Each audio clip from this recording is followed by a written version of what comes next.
everyone, welcome back to Impulse YouTube channel. So நம்ம போன வீடியோல என்ன பார்த்திருந்தோம் அப்படின்னா விவசாயிகள் புரட்சிக்கு முன்னாடி விவசாயிகள் புரட்சிக்கு என்னென்னலாம் ரீசனா இருக்கு அப்படிங்கறத இப்போ இந்த வீடியோல இருந்து நம்ம பார்க்க போறோம்.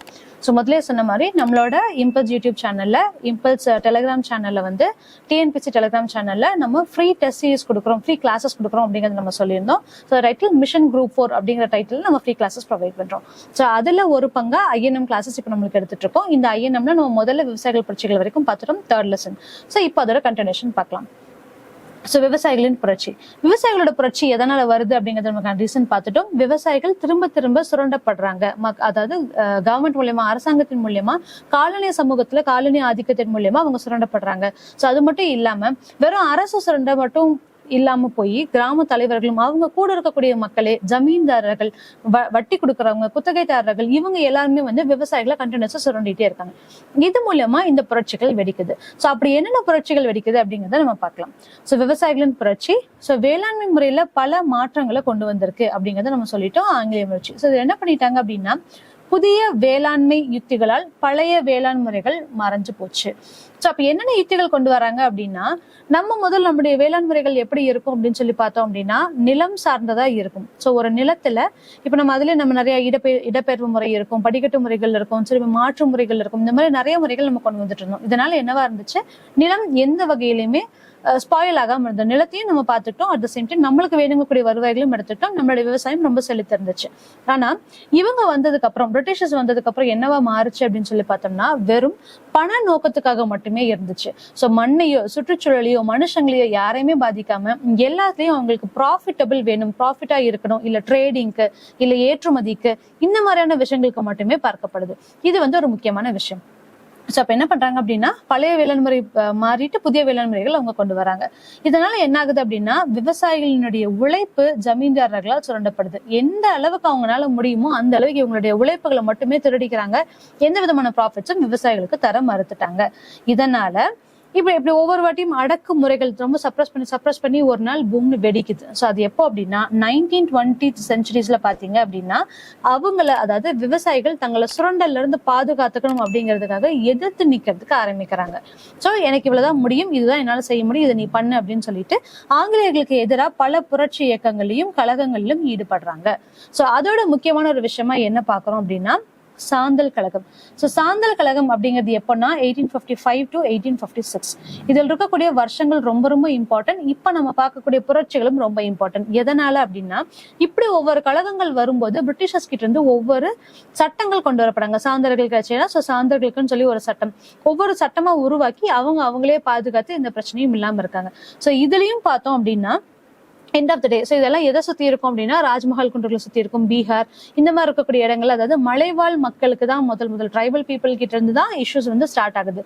ஸோ ஃபர்ஸ்ட் ஜமீன்தாரர்களையும் மக்களையும் நம்மளுக்கு எதிரான மக்களையும் அரசுகளையும் வந்து எதிர்க்கக்கூடியது முதல்ல யார்கிட்ட இருந்து ஆரம்பிச்சது அப்படின்னு சொல்லி பார்த்தோம்னா, எஸ்பெஷலி நம்மளுடைய பழங்குடியின மக்கள் கிட்ட இருந்து ஆரம்பிக்குது. சோ எதனால அப்படின்னா, இவங்களோட இடங்களை ஆக்கிரமிச்சு ஒன்னு அதை குத்தகை கெடுக்கிறாங்க, அப்படி இல்லைன்னா ஜமீன்தாரர்களால் அது சுரண்டப்படுது, அப்படி இல்லைன்னா வரி வசூலிக்கிறதுக்கும் மக்களுக்கு விற்கிறதுக்காகவும் வெறும் பணம் சம்பந்தப்பட்ட விஷயங்களா மாறுறதுனால, என்னுடைய இடம், நான் வாழக்கூடிய இடத்த வந்து நீங்க ரொம்ப ப்ராஃபிட்டபிளா மாத்துறீங்கன்னு சொல்லிட்டு பழங்குடியினர் எதிர்த்து போராடுறாங்க. அதுல ரொம்ப முக்கியமான important Santhal Kazhagam 1855 to 56. So இதுல என்ன அப்படின்னா, முதலாவது கழகம் அப்படின்னு சொல்லி பார்த்தோம்னா சாந்தல் கழகம் தான். இது வந்து விவசாயிகளுடைய எழுச்சியா கருதப்பட்ட முதல் புரட்சி. ஓகேவா? சோ எங்க இருக்கு அப்படின்னு சொல்லி பார்த்தோம்னா, பீகார்ல இருக்கக்கூடிய ராஜ்மஹால் குன்றுகள். சோ ராஜ்மஹால் குன்றுகளுக்கு இருக்கக்கூடிய பக்கம் தான் அதை சுத்தி இருக்கக்கூடிய வழிகள்ல சாந்தல் மக்கள் வாழ்றாங்க. சோ இவங்க என்ன பண்றாங்க அப்படின்னா, அங்க அந்த குன்றுகள்ல இருந்து இடப்பெயர்வு செய்யறாங்க. ஒண்ணு, எங்களுக்கு என்ன வேணுமோ அதை நீங்க பயிரிட்டு தரணும். அப்படி பயிர் தரல அப்படின்னா அங்க இருக்கக்கூடிய நிலங்களை வந்து கூறு போட்டு விற்கிறதுக்கு ஆரம்பிக்கிறாங்க பிரிட்டிஷர்ஸ் மூலியமா. அங்க இருக்கக்கூடிய காடுகள் அழிக்கப்படுது. இதனால கோவப்பட்டு என்ன பண்றாங்க அப்படின்னா, மக்கள் புரட்சியில ஈடுபடுறாங்க. சோ இதெல்லாம் என்ன பண்றது, சாந்தர்களுடைய அறியாமையை பயன்படுத்தி கொண்டு என்ன பண்றாங்க, நகர்ப்புற கிளார்கள், இதுவும் இம்பார்ட்டன்ட். சோ அப்ப இருக்கக்கூடிய நகர் ஜமீன்தாரர்கள், நம்மளுடைய மக்கள்ல ஒருத்தங்களே இருக்கிறவங்க, வட்டிக்கு பணம் தருவங்க, இவங்க எல்லாருமே இவங்களோட நிலங்களை அபகரிச்சுக்கிறதுக்கு ஸ்டார்ட் பண்றாங்க. சோ இதனால என்ன ஆகுதுன்னா, 1856ல ஆயுதமேந்திய புரட்சிக்கு கொண்டு வராங்க. நம்மள தற்காத்துக்கிறதுக்கு நான் உனக்கு கொன்னாதான் என்னால முடியும் அப்படிங்கிற முடிவுக்கு வராங்க. எப்போ அப்படின்னா 1856. சோ இதை யாரு கொண்டு வராங்க? ஃபர்ஸ்ட் சாந்தல் கழகம் யார் மூலியமா நடக்குது அப்படின்னா சித்து மற்றும் கணு அப்படின்னு சொல்லுவோம். இங்க கங்கு அப்படின்னு இருக்கு, பெரிய கிளாஸஸ் புக்ல கணு அப்படின்னு சொல்லி இருக்கும். சோ என்ன ஆப்ஷன்ஸோ அது அந்த மாதிரி நம்ம போட்டுக்கிற மாதிரி இருக்கும். அப்ப சித்து மற்றும் கணு அப்படிங்கக்கூடிய 2 சாந்தல் சகோதரர்கள் தான் வந்து என்னவாகுது அப்படின்னா இந்த புரட்சி ஆரம்பிக்கிறாங்க. இவங்க சில மக்கள்களை கூட்டுறாங்க. அதுல 10,000க்கும் அதிகமான மக்கள் இருக்காங்க. இவங்க என்ன சொல்ல வராங்க அப்படின்னு சொல்லி பார்த்தோம்னா, சோ இதுல என்ன கதைகள் வருது அப்படின்னு சொன்னா சித்து மற்றும் கணு அப்படிங்கிற நம்ம தான் வந்து காப்பாத்திக்கணும் அப்படின்னு சொல்லிட்டு இவங்க லீட் எடுக்க ஆரம்பிக்கிறாங்க. அப்ப என்ன பண்றாங்க, இவங்களுடைய வார்த்தைகள் மூலியமா மக்கள் எல்லாத்தையுமே ஒண்ணு கூட்டுறாங்க. அப்படி கூட்டி நம்ம என்ன பண்ணாலும் எதிரிகளோட என்ன இப்போ ஒரு தைரியம் கிடைக்கணும், எல்லாருமே இறக்குறாங்க. இந்த போராட்டம் நான் இப்போ புரட்சின்னு ஆரம்பிச்சிருச்சு. அப்ப மக்கள் இருக்கும்போது என்ன ஆறாங்க அப்படின்னா, எனக்கு கனவுல இப்படி ஒரு கனவு வருது, இந்த மாதிரி நம்ம காப்பாத்திக்குவோம், நம்மளுடைய குண்டுகள் எல்லாமே, அதாவது நம்ம வந்து வின் பண்ண போறோம்.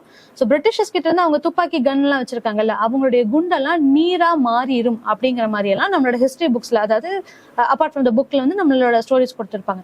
அவங்களுடைய குண்டுகள்லாம் நீரா மாறிடும். சோ நம்மளை யாருமே அஃபெக்ட் பண்ண முடியாது. இதெல்லாம் வந்து எனக்கு தேவதூதர் தேவசக்தியா எனக்கு கனவுல வந்து சொன்னாங்க அப்படின்னு சொல்லி ஒரு எனர்ஜியை வந்து, அதாவது ஒரு பாசிட்டிவிட்டி வந்து மக்கள் எல்லாத்துக்கும் சேர்த்து அவங்க மக்களை திரட்டுறாங்க. சோ இதுதான் இவங்களுடைய முக்கியமான விஷயம். அப்ப என்ன சொல்றாங்க அப்படின்னா, எதிரிகளுடைய குண்டுகள் நீரா மாறும் அப்படின்னு சொல்லிட்டு நம்ம வந்து நம்மளுடைய போராட்டத்தை நோக்கி நடப்போம் அப்படிங்கறதையும் இந்த சித்து மற்றும் கணு அவங்களை சுத்தி இருக்கக்கூடிய மக்களுக்கு ஒரு என்கரேஜ்மெண்டா கொடுக்க ஆரம்பிக்கிறாங்க. சோ இது மூலமா என்ன ஆகுது அப்படின்னா, இந்த புரட்சி ரொம்ப பயங்கரமா வெடிக்க ஆரம்பிக்குது. எல்லாருமே நார்மலா இருக்கக்கூடிய ஒரு சமூகத்தை சேர்ந்து ஒரு சிம்பிளா ஒரு மக்கள் பயந்து அப்பாவியா இருந்த மக்கள் எல்லாருமே போராளிகளா மாற ஆரம்பிக்கிறாங்க. இதனால என்ன ஆகுது அப்படின்னா, ஒரு மாசத்துக்குள்ள ரொம்ப ஒரு ஸ்ட்ராங்கா இவங்களுடைய சக்தி உருவாகுது. எப்படின்னா சித்து மற்றும் கணு அவங்க ப்ரீச் பண்ணிட்டே இருக்காங்க. அதனால ஒரு ரொம்ப ஸ்ட்ராங்கான ஒரு ஆக்டிவிசம் உருவாகுது. இதனால என்ன ஆகுது அப்படின்னா, ஆங்கிலேய அலுவலர்கள், பண்ணையாளர்கள், ரயில்வே பொறியாளர்கள், ஜமீன்தாரர்கள், வட்டிக்கு பணம் கொடுப்பவங்கன்னு யாரெல்லாம் இவங்களுக்கு அப்போசிவா இருக்காங்களோ எல்லாத்தையும் கொல்றாங்க, எல்லாத்தையும் அடிக்கிறாங்க, எல்லாத்தையும் கொல்றாங்க, எல்லாத்துக்கிட்ட இருந்து இவங்களை தற்காத்துக்குள்ள முடிவு பண்றாங்க. சோ பிப்ரவரி 1856 வரைக்குமே பாத்தீங்க அப்படின்னா இந்த புரட்சி தொடருது. எப்ப ஆரம்பிக்குது அப்படின்னு சொல்லி பார்த்தோம்னா 1856ல ஆரம்பிக்கிறது, பிப்ரவரி வரைக்கும் கண்டினியூஸா கீப் ஆன் போயிட்டே இருக்கு. இதனால என்ன பண்றாங்க அப்படின்னா, மக்கள் இதை வந்து அடக்கியே ஆகணும், கண்ட்ரோல் பண்ணியே ஆகணும். சோ பிரிட்டிஷ் என்ன பண்றாங்க, ராணுவ படைகள் எல்லாத்தையுமே கொண்டு வந்து இவங்களோட தலைவர்களை முதல்ல அரெஸ்ட் பண்றாங்க. சித்து மற்றும் கணுவை அரெஸ்ட் பண்றாங்க. அது மூலமா என்னாச்சு அப்படின்னா, இந்த பிரச்சனைகள் வந்து படிப்படியா கம்மியாயிட்டே வந்து ப்ராப்ளம் சார்ட் அவுட் ஆகுது. சோ இதுக்கப்புறம் என்ன பண்ணாங்கன்னா, அடக்குமுறைகள் மூலியமா தான் நம்ம மக்களை அடக்குறாங்க. அப்படி அடக்குனதுக்கு அப்புறம் என்ன பண்றாங்க அப்படின்னா, சாந்தல் பர்கானா அப்படின்னு சொல்லிட்டு ஒரு சட்டத்தை வந்து கொடுக்குறாங்க. சாந்தல் பர்கானா அப்படின்னா என்னன்னா, இந்த ரூல்கள், இந்த பர்கானா மாவட்டம் வட்டம் அப்படிங்கிறத நம்ம அந்த காலத்துல கொடுத்துட்டு இருந்த பெயர்கள். சோ சாந்தல் பர்கானா அப்படிங்கிறது இந்த இடங்கள்ல சாந்தல்கள் வசிக்கக்கூடிய இந்த பர்கானால வேற யாருமே வந்து வெளி மாநிலத்தவர்களோ இல்ல வெளிநாட்டவர்களோ வந்து அவங்களோட இடங்களை வாங்க முடியாது அப்படின்னு சொல்லிட்டு ஒரு அரசு அறிவிப்பு வெளிவிக்குது. சோ இது மூலியமா இந்த சாந்தல் கழகம் அப்படிங்கிறது சமூக சக்சஸா முடியுது. சோ அது பிரகாரம் சாந்தர்களுடைய நிலங்களும் அடையாளம் காணப்பட்டு அந்நிய ஆக்கிரமிப்பால் வந்து பாதுகாக்கப்படுது. இவ்வளவுதான். சோ சாந்தல் கிளர்ச்சி அப்படிங்கிறது ஒரு நல்ல முறையான ஒரு சாந்தர்கள் சட்டம். சோ ராஜ்மஹால் குன்றுகளுக்கு பின்னாடி சட்டங்கள் எல்லாமே இயற்றிருப்பாங்க. எப்படி அப்படின்னா, இவங்களை தாண்டி எந்த ப்ராப்ளம்ஸும் நீங்க கொடுக்க கூடாது அப்படிங்கிற மாதிரி சட்டங்களும் இயற்றப்பட்டுச்சு. சோ இது மூலமா சாந்தல் கழகம் வெற்றி அடைஞ்சது. சோ அதுக்கப்புறமா என்ன ஆகுது அப்படின்னா, இது எப்ப நம்ம பார்த்தோம், 1856ல நம்ம பார்த்தோம், கரெக்டா?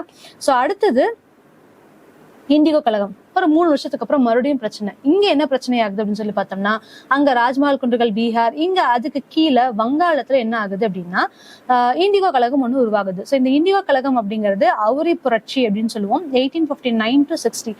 சோ அவுரி இண்டிகோ அப்படிங்கிறது என்ன அப்படின்னு பார்த்தோம்னா, நம்மளுடைய பயிர்கள். சோ நேச்சுரலா இண்டிகோ கலர்ஸ், சோ அதுதான் வந்து இந்த கலரோட பேரு. இந்த இண்டிகோ புரட்சி அப்படிங்கிறது என்னன்னா, இண்டிகோ கலரை உருவாக்கக்கூடிய பயிர்களை மட்டுமே வந்து பயிரிடணும் அப்படிங்கிறது ஒரு விஷயமா இருக்கு. ஏன் அப்படின்னா, இந்த இண்டிகோ கலர் அப்படிங்கிறது ரொம்ப பிரசித்தி பெற்றது. நேச்சுரல் கலர், நேச்சுரல் டை அப்படின்னு நம்ம சொல்லிட்டோம். சோ இது மூலியமா இது போட்டு, இந்த டை போட்டு உருவாக்கக்கூடிய கிளாத்தா இருக்கட்டும் இல்ல மெட்டீரியல்ஸா இருக்கட்டும் ரொம்ப டிமாண்ட் அதிகமாகுது நம்மளோட ட்ரேட்ல. அப்ப என்ன பண்றாங்க அப்படின்னா, அதிக லாபம் கிடைக்கக்கூடிய ஒரு பொருளா இந்த இண்டிகோ மாறுது. அதனால விவசாயிகள் அவங்களுடைய நிலங்கள்ல இண்டிகோ மட்டும்தான் பயிரிடணும், அவரி செடியை மட்டும்தான் நீங்க பயிரிடணும் அப்படிங்கக்கூடிய பிரச்சனை வருது. இது வந்து 1859 to 60ல பூம் ஆகுது. எப்படி அப்படின்னா, சோ யார் மூலியமா, முதல்ல நம்ம யார் பார்த்தோம், சாந்தல் கழகம் அப்படிங்கிறது யாரா இருந்துச்சு, ஐரோப்பியர்களா இருந்துச்சு. அது மட்டும் இல்லாம, அதாவது பிரிட்டிஷர்ஸ் இருந்தாங்க. அது மட்டும் இல்லாம அங்க இருக்கக்கூடிய ஜமீன்தாரர்களும் வட்டி கணக்கு கொடுப்பாங்க, இவங்க எல்லாருமே. சோ வேற வெளி மாநிலங்கள்ல இருந்து எல்லாமே ப்ராப்ளம் பண்றாங்க. இந்த இண்டிகோ கழகம் அப்படிங்கறதும் அகைன் ஐரோப்பிய இண்டிகோ தோட்டக்காரர்கள். சோ இவங்க தான் வந்து என்ன பண்றாங்க அப்படின்னா, விவசாயிகளை கம்பல் பண்ணி வற்புறுத்தி இண்டிகோ பயிரை நீங்க பயிரிடணும் அப்படின்னு சொல்லிட்டு இவங்களை கட்டாயப்படுத்துறாங்க. இது மூலமா என்ன ஆகுது அப்படின்னா, அது மட்டும் இல்லாம இந்த குத்தகை விவசாயிகள் என்ன பண்றாங்க அப்படின்னா, ரொம்ப குறைந்த விலைக்கு அந்த நீங்க பயிரிட்ட அவரி செடியே வந்து எங்களுக்கு ரொம்ப கம்மியான விலைக்கு தான் நாங்க எடுத்துக்கணும்னு சொல்றாங்க. பயிரிடுறதுக்கு அவங்களுக்கு பணம் கிடையாது, அதுக்கு நாங்களே உங்களுக்கு அட்வான்ஸ் பணம் கொடுக்கறோம்னு சொல்றாங்க. அந்த அட்வான்ஸ் பணத்துக்கும் வரி போட்டு வட்டியோட நீங்க கட்டணும் அப்படின்னு சொல்லிட்டாங்க.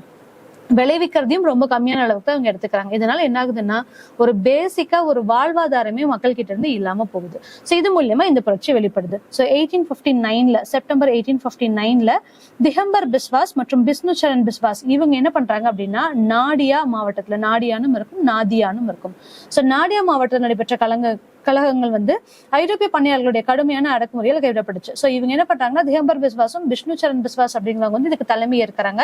நேத்து மறுபடியும் போராட்டங்களை ஈடுபடுறாங்க. அங்க எப்படி சித்து கணுவோ அந்த மாதிரி இந்த பிஸ்வாஸ் பிரதர்ஸ் இவங்க என்ன பண்றாங்க அப்படின்னா, அதாவது பிஸ்வாஸ் இவங்க 2 பேரும் சேர்ந்தவங்க என்ன பண்றாங்க அப்படின்னா போராட்டத்துல ஈடுபடுறாங்க. அப்படி போராட்டத்துல ஈடுபடும் போது இவங்களையும் வன்மையான முறையில கடுமையா கண்ட்ரோல் பண்றாங்க. அதனால திருப்பியும் இந்த பிரச்சனைகள் வந்து கைவிடப்படுது. சோ இதுக்கப்புறம் என்ன பண்றாங்க, பெரிய இஷ்யூஸா வந்து அவுரி புரட்சி நடக்குது.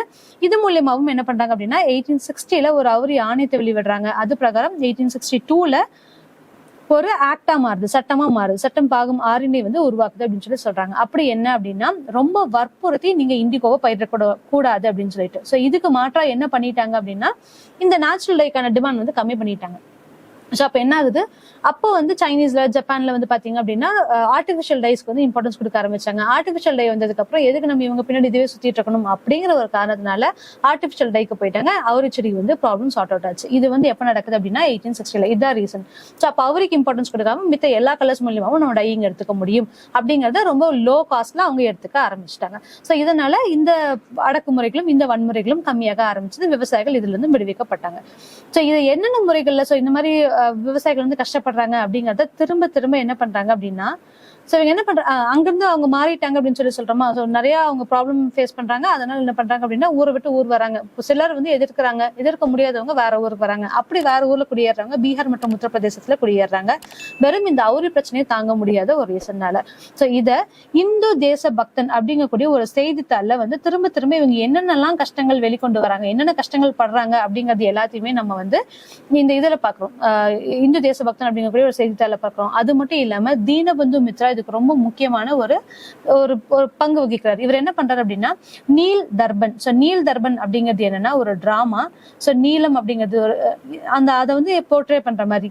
சோ இண்டிகோ, நீல தர்பன் அப்படிங்கிறது கொடுமை. சோ நீல் தர்பன் அப்படிங்கிற ஒரு நாடகத்தை வந்து மக்களுடைய பிரச்சனைகள் எல்லாத்தையும் கொண்டு வரதுக்காக தீனபந்து மித்ரா அப்படிங்கிற இந்த டிராமாவை நடத்துறாங்க. இது மூலியமா மக்கள் எல்லாத்துக்குமே ஒரு விழிப்புணர்வு கொடுக்குறாங்க. இந்த மாதிரிதான் மக்கள் வந்து அரசாங்கத்தின் மூலமா சுரண்டப்படுறாங்க அப்படின்னு சொல்லிட்டு. சோ அடுத்தது இண்டிகோ புரட்சி ஒரு வழியா முடிஞ்சது. நெக்ஸ்ட் பாஃப்னா கழகம். சோ பாஃப்னா கழகம் எப்ப வருது அப்படின்னா 1873 to 76. இதுவும் ரொம்ப இம்பார்ட்டன்ட். சோ பாஃப்னா கழகம்ல இப்ப இவங்க எல்லாமே வந்து ஐரோப்பியர்களால, அங்க வந்து ஜமீன்தார்களால இந்த மாதிரி. சோ பாஃப்னா கழகம் அப்படிங்கிறதும் ஜமீன்தாரர்களுடைய அடக்குமுறை தான். சோ நம்மளோட மக்களாவே இருக்கக்கூடிய ஜமீன்தாரர்கள் நம்மளுக்கு பிரச்சனையை கொண்டு வராங்க. சோ என்ன ப்ராப்ளம் கொண்டு வராங்க அப்படின்னா, இந்த விவசாய எழுச்சி அப்படிங்கிறது விவசாயிகளால் நடத்தப்பட்ட ஜமீன்தாரர்களுடைய அடக்குமுறைக்கு எதிரான இயக்கம். சோ ஜமீனுக்கு அப்போஸ் பண்ணி பண்றாங்க. சோ எங்க அப்படின்னா வங்காளத்துல பாஃப்னா அப்படிங்கக்கூடிய யூசுப் சாஹிப் பர்கானாவில் கேசவ் சந்திர ராய் இவர் தான் வந்து இதை வழிநடத்தி சொல்றாங்க. ஓகேவா, கேசவ் சந்திர ராய் அப்படிங்கறத பாஃப்னா கழகத்தை கொண்டு வராரு. இவர் மூலியமா ஆரம்பிக்கிறாங்க. சோ இவங்களும் என்ன பண்றாங்க அப்படின்னா, சட்டத்திற்கு புறம்பா மக்களை வற்புறுத்தி வரி வசூலிக்க ஆரம்பிக்கிறாங்க. அவங்கள அடிச்சு அவங்க நிலத்துல இருந்து துன்புறுத்துறதா இருக்கட்டும், இல்ல வரி வந்து அதிகமா வசூலிக்கிறதா இருக்கட்டும், எல்லாமே சட்டத்துக்கு புறம்பா இவங்க செய்யறாங்க. சோ அப்படி ப்ராப்பரா வசூல் செஞ்சுட்டு இருக்கவங்க கிட்டயுமே என்ன பண்றாங்க அப்படின்னா, இவங்க வந்து வரி செலுத்தல அப்படின்னு சொல்லிட்டு அவங்களை நிலத்தை விட்டு வெளியேற்றாங்க. வெளியேறி இந்த மாதிரி நிறைய பிரச்சனைகளை கொண்டு வராங்க. அது மூலமா உருவானதா இந்த பாஃப்னா கழகம். சோ பாஃப்னா கழகம் அப்படிங்கிறது என்ன பண்றாங்கன்னா, இவங்க ரொம்ப டீசென்டான முறையில விவசாயிகள் எல்லாமே இந்த மாதிரி பாதிக்கப்பட்ட விவசாயிகள் ஒரு கூட்டமா குழுவா சேர்றாங்க. அப்படி குழுவா சேர்றவங்க எல்லாமே நடுவில் வரக்கூடிய ப்ராப்ளம்ஸையும் அந்த கூட்டத்தை வழிநடத்தி செல்றதுக்கும் ஏதாவது ஒரு பிரச்சனை இருக்கு அப்படின்னா விவசாயிகள் மூலியமாவே அவங்க நிதி திரட்டிக்கிறாங்க. அப்படி நிதி திரட்டிட்டு அமைதியான முறையில போராட்டங்களை செய்யறாங்க. யாருக்கு எந்த பிரச்சனையும் இல்லாம ரொம்ப ப்ராப்பரான முறையில அமைதியான முறையில, எங்க அப்படின்னா கிழக்கு வங்காளத்தோட மித்த எல்லா பகுதிகளிலுமே இது வந்து பரவுது.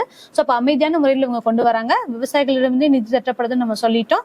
இங்க வந்து நிறைய விவசாய சங்கங்கள் உருவாகுது.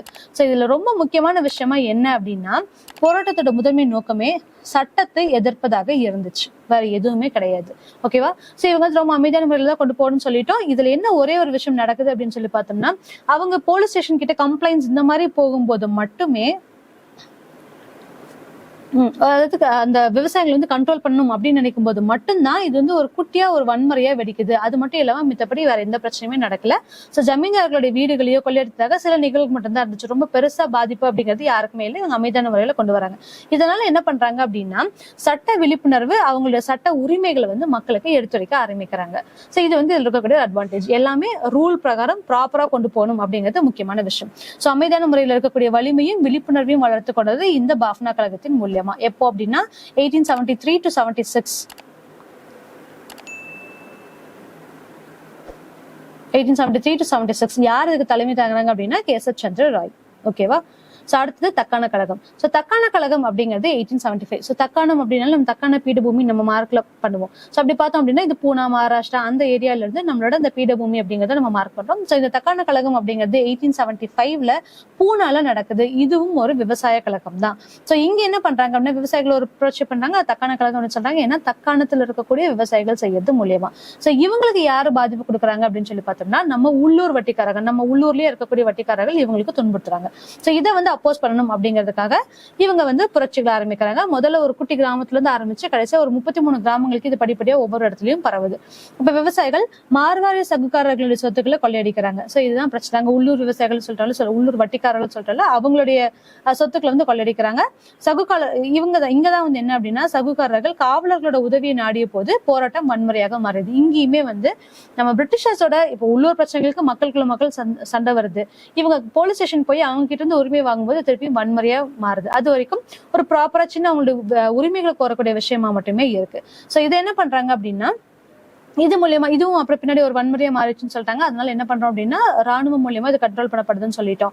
சோ தக்கான விவசாயிகள் மீட்பு சட்டம் அப்படிங்கறத உருவாக்குறாங்க. எதனால அப்படின்னா அங்க இருக்கக்கூடிய விவசாயிகளையுமே வந்து நீங்க பாதுகாக்கணும் அப்படிங்கிறதுக்காக இந்த சட்டம் நிறைவேற்றப்படுது.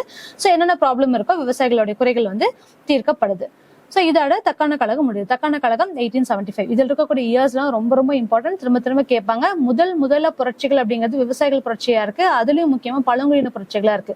சோ இதுதான் நம்மளுடைய பிரிட்டிஷர்ஸ்க்கு எதிரான போராட்டத்துக்கு ரொம்ப முக்கியமானதா இருக்கு. சோ இதுல இருக்கக்கூடிய இயர்ஸும் யார் ஹெட்டா இருக்காங்க, யார் தலைமை தாங்கிறாங்கிறது ரொம்ப ரொம்ப இம்பார்ட்டன்ட். அதை பாத்துக்கோங்க. சோ பஞ்சாப் விவசாயிகள் இயக்கம். சோ அடுத்தது பஞ்சாப்ல நடக்கக்கூடிய ஒரு பிரச்சனை. இது எப்போ அப்படின்னா 1890 to 1900. சோ இது யார் மூலியமா நடக்குது அப்படின்னா நகர்ப்புற வட்டிக்காரர்கள். அங்க உள்ளூர் வட்டிக்காரர்கள், இங்க நகர்ப்புற வட்டிக்காரர்கள்.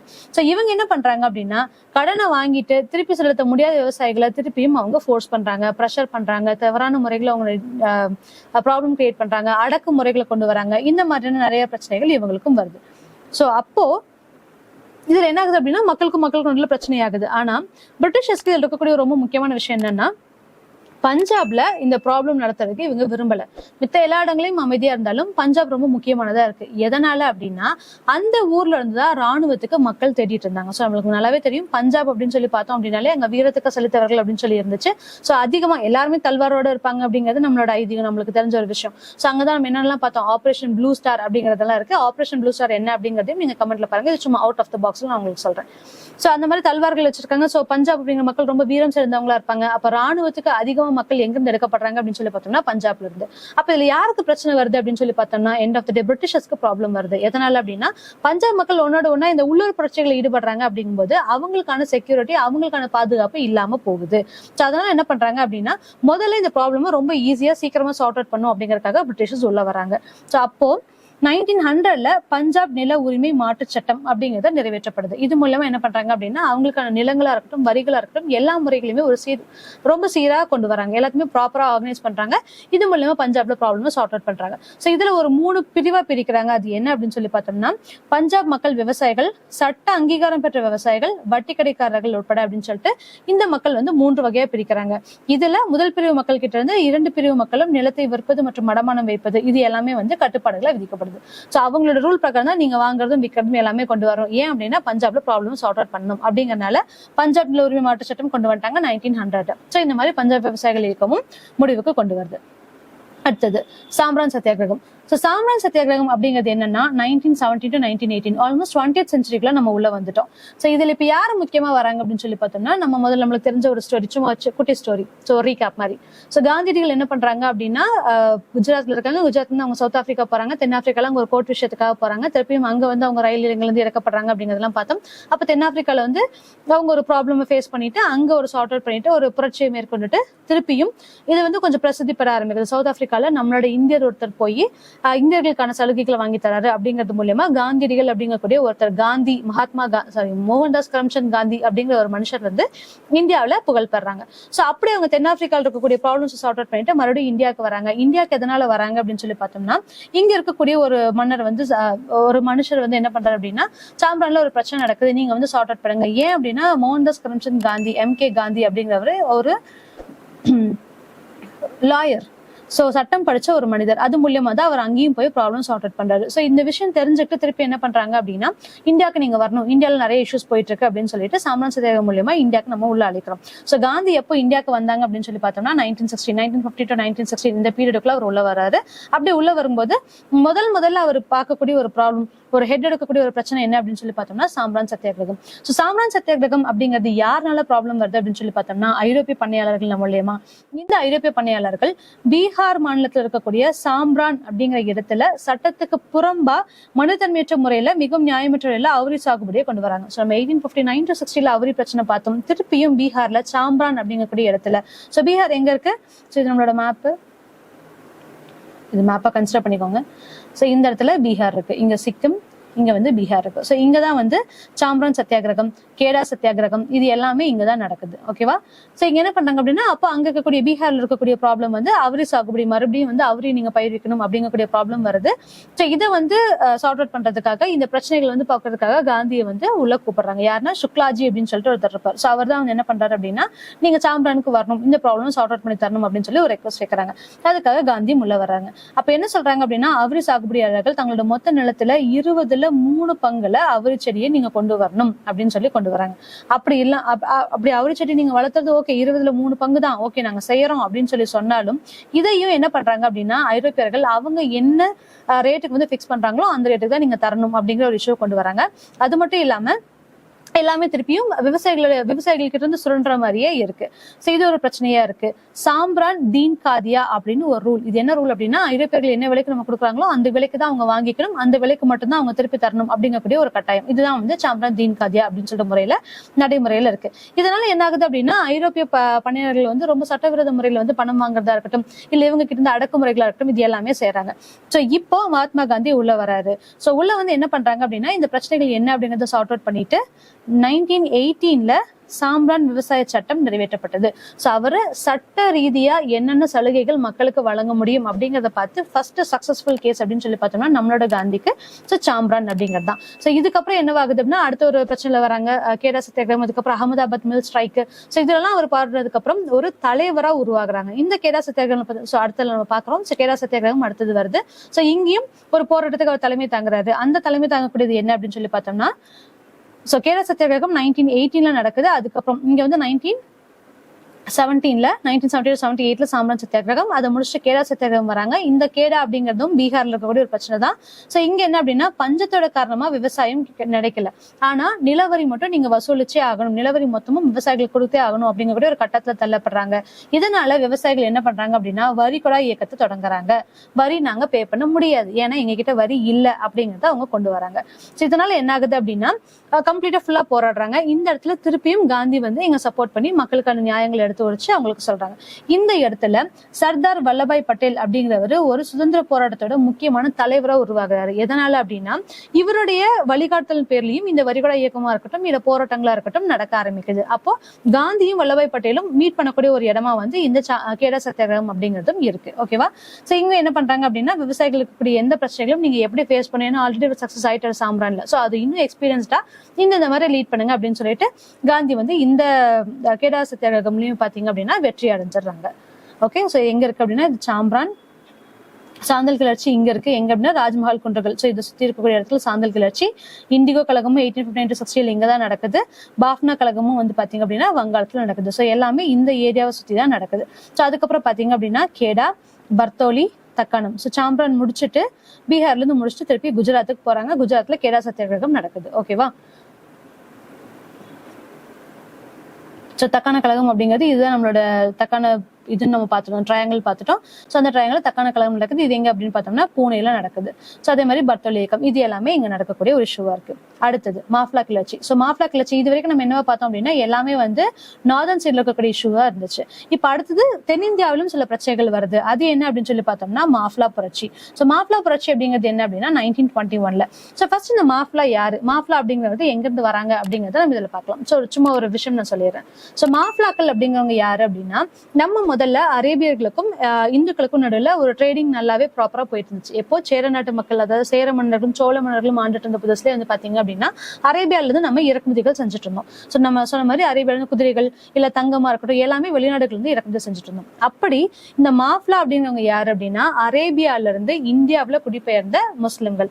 ஸோ இவங்க மூலமா என்ன பண்றாங்கன்னா இங்கே தங்கிடுறாங்க. இங்கே தங்கி திருப்பியும் இந்திய பெண்களை திருமணம் செஞ்சுட்டு ஒரு புதிய சமூகத்தை உருவாக்குறாங்க. ஸோ முதல்ல முஸ்லிம்கள் உருவாக்குறாங்க அப்படின்னு சொல்லி பார்த்தோம் அப்படின்னா அது இந்த மாஃப்லா தான். சோ இவங்கள மாஃப்லா அல்லது மாப்பிள்ளை அப்படின்னு சொல்லி அழைப்பாங்க. ஓகேவா? சோ மாஃப்லா அல்லது மாப்பிள்ளை அப்படின்னு சொல்லி இவங்களை அழைப்பாங்க. இவங்க தான் முதல் உருவாக்கப்பட்ட ஒரு முஸ்லிம். சரியா? சோ இவங்களுக்கு பின்னாடி என்னவாகுது அப்படின்னா முஸ்லிம்களுக்கு எதிரான ஒரு புரட்சிகள் மேற்கொள்ளப்படுறாங்க. இங்கேயும் எதனால அப்படின்னா ஐரோப்பியர்களுக்கு எதிராக ஒரு பேசிக்கா ஒரு நடைமுறையான இவங்களுடைய உரிமைகள் பறக்கப்படுது அப்படிங்கிறதுக்காக அவங்களுக்கு எதிரான ஒரு புரட்சி நடக்குது. நாளடைவில் அது என்னவா மாறிடுது அப்படின்னா ஹிந்து முஸ்லிம் இஷ்யூவா மாறுது. ஸோ ஃபர்ஸ்ட் ஒரு நம்மளுடைய சொந்த தேவைக்காக ஒரு விஷயங்களை ஆரம்பிச்சு ஐரோப்பியர்கள் அதை வந்து ஒரு மத கலவரமா மாறுறது அப்படின்னு சொல்லி பார்த்தோம்னா அது இந்த மாஃப்லா கிளர்ச்சியில தான். சோ மாஃப்லா கிளர்ச்சி என்ன அப்படிங்கறத நம்ம பார்ப்போம். சோ மாஃப்லா அப்படிங்கிறது என்னன்னா முஸ்லிம் விவசாயிகள், இவங்க கேரளால இருக்காங்க. இந்து ஜமீன்தாரர்கள் ஜென்மிஸ் அப்படின்னு சொல்லி இவங்க அழைக்கப்படுறாங்க மற்றும் ஆங்கில அரசால் அடக்கப்பட்டு சுரண்டப்பட்டாங்க. சோ இங்கேயும் ஒரு ஜமீன்தார் மூலமா இது வரைக்கும் நம்ம பார்த்த எல்லாமே என்ன அப்படின்னா ஜமீன்தாரர்கள் சாமானிய மக்களுக்கு பிரச்சனை கொடுத்துட்டு இருந்தாங்க. இதுதான் இது வரைக்கும் நம்ம பார்த்துக்கூடிய எல்லா விவசாய புரட்சிகளும். இங்க முக்கியமா என்னவா மாறுது அப்படின்னா ஹிந்து முஸ்லிம் அப்படின்னு சொல்லிட்டு ஒரு சேஞ்சஸை கொண்டு வராங்க. அப்போ முஸ்லிம் ஜமீன்தாரர்கள், அதாவது இந்து ஜமீன்தாரர்கள் முஸ்லிம் இருக்கக்கூடிய பிரச்சனைகளுக்கு, முஸ்லிம் விவசாயிகளுக்கு ஒரு ப்ராப்ளம் கிரியேட் பண்றாங்க. இது வந்து என்ன ஆகுது அப்படின்னா ஆங்கில அரசு இதை சாதகமா பயன்படுத்தி இந்து முஸ்லிம் பிரச்சனையா வெடிக்க வைக்கிறாங்க. இது வந்து ஒரு முக்கியமான பிரச்சனையா இருக்கு. சோ ஏப்ரல் 1920 மலபார் மாவட்ட மாநாட்டின் மூலம் மாஃப்லா விவசாயிகள் உத்வேகம் அடையறாங்க. இதுதான் ரொம்ப இம்பார்ட்டன்ட். சோ மலபார் மாவட்ட மாநாடு, ஒரு மாநாடு நடக்குது. இங்க இந்த மாஃப்லா விவசாயிகள் வந்து உத்வேகம் அடையறாங்க. இது மூலமா என்ன பண்றாங்க அப்படின்னா யாரெல்லாம் இந்த குத்தகைதாரர்களுக்கு ஆதரவு இருக்காங்களோ, நிலக்கிழார்கள் சைட்ல இருக்காங்களோ இவங்களுக்கு இருக்கக்கூடிய உறவுகளை வந்து மாத்தணும். எங்களோட கோரிக்கைகளை நீங்க நிறைவேற்றணும். இந்த விவசாயிகளுக்கான கிளர்ச்சி இவங்க மூலியமா இருக்கக்கூடிய அடக்குமுறைகளை நீங்க சார்ட் அவுட் பண்ணணும் அப்படின்னு சொல்லிட்டு ஒரு கோரிக்கையை அவங்க வைக்கிறாங்க. ஆனா ஆகஸ்ட் 1921 இது என்னவாகுது அப்படின்னா மாஃப்லா விவசாயிகள் ஜமீன்தார்களோட அடக்குமுறைக்கு எதிராக கிளர்ச்சியில ஈடுபடுறாங்க. சோ இவங்க வந்து ஒரு கோரிக்கை வைக்கிறாங்க, அதை அவங்க நிறைவேற்றல, அதனால கிளர்ச்சியா மாறுது. இதனால என்ன பண்றாங்க அப்படின்னா எல்லாத்தையும் அடிச்சு ஒடுக்கி ஒரு வன்முறையா மாறுது. சோ 1921 டிசம்பர்ல அரசு இரக்கமின்றி மாஃப்லா கிளர்ச்சி அடைக்கியது. என்ன பண்ணிட்டாங்கன்னா இது ஹிந்து முஸ்லிம் ப்ராப்ளமா கிரியேட் பண்ணிட்டு இரக்கமே இல்லாம மாஃப்லா மக்களை கொல்லக்கூடிய ஒரு கட்டத்துக்கு தள்ளுறாங்க. இது மூலமா என்ன ஆகுது அப்படின்னா மாஃப்லா கிளர்ச்சி வந்து பாதியில சார்ட் அவுட் ஆகி முடியுது. ஓகேவா? சோ இதனால என்ன ஆகுது அப்படின்னா அரசு தலையீட்டின் விளைவாக 2337 மாஃப்லா கிளர்ச்சியாளர்கள் கொல்லப்படுறாங்க. 1650க்கும் பேர் காயமடைறாங்க. இந்த மாதிரி நிறைய நாள் கம்ப்ளீட்டாவே மாஃப்லா மக்கள் வந்து அழிக்கப்படுறாங்க. சோ இந்த மாதிரி மாஃப்லா புரட்சி முடிவு கொண்டு வருது. அதுக்கப்புறம் என்ன நடக்குது அப்படின்னு சொல்லி பார்த்தோம்னா பர்தோலி சத்தியாகிரகம். சோ பர்தோலி சத்தியாகிரகம் மறுபடியும் என்னவாகுது, யார் மூலியமா வருது அப்படின்னா நம்ம அங்க சர்தார் வல்லபாய் பட்டேல் ஒரு மிகச்சிறந்த ஒரு தலைவரை உருவாகுறாங்க அப்படின்னு சொல்லி பார்த்துட்டோம். பர்தோலி சத்தியாகிரகம் முழுவதுமே சர்தார் வல்லபாய் பட்டேல் அவங்களுடைய தலைமையில வந்து பிரசித்தி பெற்று நடக்குது. அதாவது அவருடைய உந்துதல் காரணமாக அவருடைய வழிநடத்தல் பேர்ல இந்த பர்தோலி சத்தியாகிரகம் நடக்குது. சோ பர்தோலி சத்தியாகிரகம் எப்ப வருது அப்படின்னா 1929 to 1930. சோ 1928 30% அளவிற்கு அரசு நில வருவாயை உயர்த்தியது. சோ நீங்க வந்து திருப்பி என்ன பண்ண 50% 20% அப்படின்னு சொல்லி நிலையான வருவாய் திட்டத்துல இருந்து மாறி திருப்பியும் ஒரு வரி வசூல் வாங்குறாங்க. மறுபடியும் 30% வந்து இன்க்ரீஸ் பண்றாங்க. இதனால என்ன ஆகுது அப்படின்னா பர்தோலியில ஒரு பிரச்சனை உருவாகுது. இதனால குஜராத்ல இருக்கக்கூடிய விவசாயிகள், அதாவது பர்தோலி எங்க இருக்குன்னா குஜராத்ல விவசாயிகள் சர்தார் வல்லபாய் பட்டேல் தலைமையில தங்களுடைய எதிர்ப்பு தெரிவிக்கிறாங்க. இப்ப இவர் வந்து லீட் பண்ண ஆரம்பிக்கிறாரு. சோ இதனால என்ன அப்படின்னா உயர்த்தப்பட்ட வரிகளை வந்து நீங்க சரி செய்யணும், திருப்பி வாங்கணும் அப்படிங்கறத திருப்பியும் அதை வந்து மாத்தணும் அப்படிங்கறதுக்காக நாங்க வரி கொடுக்க மாட்டோம். மறுபடியும் வரிக்குடா இயக்கத்தை தொடங்குறாங்க. சோ எப்போ அப்படின்னா February 12, 1928. இது ஸ்டார்ட் பண்ண உடனே 1928 வரிகுடா இயக்கம் அவங்க கொண்டு வராங்க. சோ அது மூலியமா சத்தியாகிரகமா உருவெடுக்கிறது பர்தோலி சத்தியாகிரகம் 1929 to 30. சோ இதுல ரொம்ப முக்கியமான விஷயம் என்ன அப்படின்னா பெண்களும் கலந்து கொள்றாங்க. சோ ஃபர்ஸ்ட் நம்ம இதுல இங்க சொல்றோம். சோ பர்தோலி இயக்கத்துல வந்து பெண்களும் புரட்சியாளர்களா கலந்து கொள்றாங்கன்னு சொல்லிட்டு. சோ 1930ல இந்த மாதிரி 1928ல வந்து அவங்க வரிக்கடை இயக்கத்தை தொடங்குறாங்க. 1930ல என்ன ஆகுது அப்படின்னா வரி செலுத்த மறுப்பு தெரிவித்து விவசாயிகள் தங்களுடைய நிலங்களை, அதாவது நான் ரொம்ப கம்மியான விலைக்கு ஏலத்துல கூட நான் விற்க தயார், ஆனா அரசுக்கு கொடுக்க மாட்டேன் அப்படிங்கிற ஒரு முடிவுக்கு வராங்க. ஆனாலும் அரசு என்ன பண்ணுது அப்படின்னா இவங்க கிட்ட இருந்து நிலங்களை வாங்கி அவங்க திருப்பி ஏலத்துக்கு விடுறாங்க. விவசாயிகளுக்கான எந்த சலுகைகளும் தர மறுக்கிறாங்க. சோ 1937 இந்த மாதிரி நிலங்கள் வந்து விவசாயிகள் கிட்ட இருந்து கையகப்படுத்திட்டாங்களா. சோ 1937ல எப்ப காங்கிரஸ் வந்து ஆட்சிக்கு வராங்களோ அப்போ விவசாயிகள் இருந்து பறிக்கப்பட்ட நிலங்கள் மறுபடியும் விவசாயிகளுக்கு தரப்படுது. எதனால அப்படின்னா இங்க காங்கிரஸோட இதுல யாரு இருக்காங்க, சர்தார் வல்லபாய் பட்டேல் இருக்காரு, அவர் தான் லீட் பண்றாரு. அதனால இந்த ப்ராப்ளம்ஸ் வந்து சார்ட் அவுட் பண்றாங்க.